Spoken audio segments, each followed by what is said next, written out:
spoke. So you can kind of think of right intention. I'll call it right intention for several reasons. But you can think of right intention as kind of your Dharma GPS or your compass.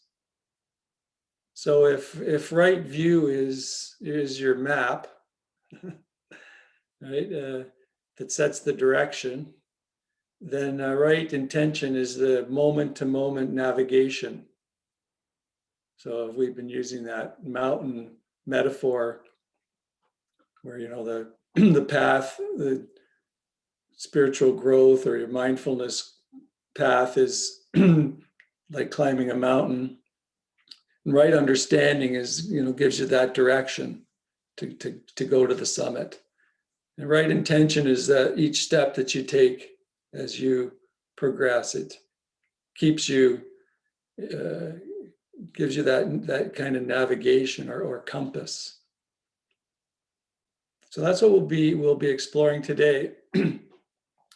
And sometimes it's called right thought. Joseph Goldstein from Insight Meditation Society calls it right thought. And I think the reason is thought, intention is always preceded by thought. So they kind of go hand in hand. I'm calling it right intention because it gives that sense of motivation or resolve that's involved in the word sankappa, which is a Pali word. It has this sense of resolve or direction and intention, volition in it. But right thought is also an appropriate, kind of takes you to the base, because the attention arises as a thought. So this basically involves being conscious of what's arising moment to moment, what's informing our actions. So what we first do is we develop the intention of wanting wholesome intentions that lead to wholesome actions and speech. So when we simply react, habitually and mindlessly, you could say, without being aware of intentions, then we may act in ways that we later regret. So it's kind of this, I like to think of the right intention as the bridge between right understanding and action. It bridges those two. It's what brings right understanding into the world as action and into how we relate to ourselves, which is also an action. So it's an inward and internal and external actions that we're talking about. So it's this kind of bridge. It kind of links the two. I mean, you have this understanding of impermanence, of how grasping and clinging causes suffering, how the experiences of a selfless nature, and all that it brings in certain intentions of how you want to then act in the world. And I'll speak some more about how that arises. So it's that bridge. So there's no action without intention. Every action that's undertaken in the world begins with an intention. In the Buddha had the sutta called the 2 kinds of thoughts. And in there, and I'm going to talk quite a bit about that sutta. In there, he says, practice is to notice the thoughts and intentions that are rooted in, grasping, ill will, and harm, and let them go. And also notice thoughts and intentions that are rooted in non-grasping, non-ill will, and non-harm, and reflect on the value of those in our lives, and also strengthen them.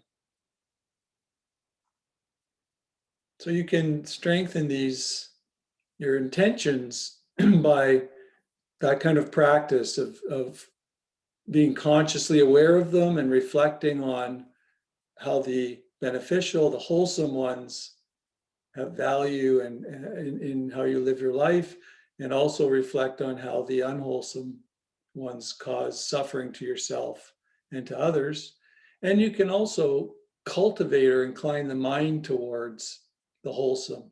And the loving kindness meditation is an example of that, where we're inclining the mind towards non-ill will, or the opposite of ill will could be seen as goodwill, or loving kindness, friendliness.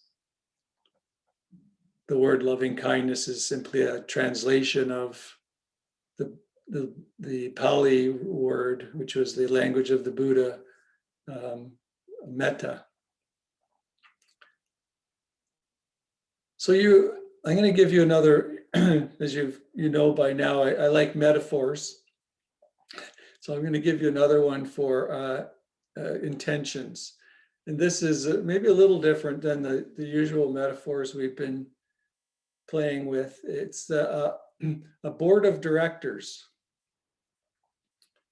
So you can picture a boardroom full of all these directors, could be of a corporation or a nonprofit organization, whatever it might be, just a boardroom with all these people sitting around the table. And all the board members symbolize your inner tendencies or impulses, or sense doors, ear, eyes, and so on. And each has its own agenda, each board member, and they're trying to persuade the other board members to follow their agenda. So our behavior then depends on which tendency prevails over the others. So you take a meditation session. You can start with the intention to remain still and present.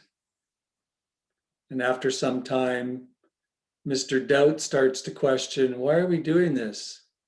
I don't think this is worth doing. And then the board becomes a little confused. What is the point of this?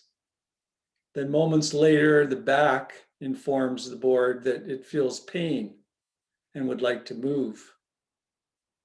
Ms. Discipline cuts him off and says, no, the meditation period isn't over, and she would like to stick with the commitment. Ms. Dogood chimes in support and says that it would make a bad impression on the others if you moved. So they don't move. Luckily, Mr. Desire offers some enticing daydreams as a way for coping with the discomfort. The board happily follows Mr. Desire and ignores Ms. Discipline and Miss Dogood until the ear reports the sound of the bell. The board members then pick up their discussion about what to do now. Let's have some tea. No, let's go do the walking meditation. I say we have a nap and talk later, and on and on and on it goes. So as you can see by this metaphor, how we act depends on the board members' decision about how to act moment by moment. So whoever's the most powerful in the moment prevails. So there's no CEO kind of independent self that's directing the show here that decides. No, it's not a CEO. It's a bunch of competing, could call it competing tendencies and impulses. There's a dynamic that's going on. And such a board can function in a very coherent and unified way, or it can function in a chaotic way. So when there's no unified direction, the behavior can be erratic. And if the board functions more harmoniously and smoothly, the behavior can be more coherent. So wouldn't it be good if the board members could agree on a direction and function together? And that the moment to moment then intentions strengthen that direction. So it's important that the board room of our minds aligns with the direction of right view and with the wholesome intentions that actualize that right view. So this is the importance of intention. It is that bridge. The Buddha called it they said everything rests on the tip of intention.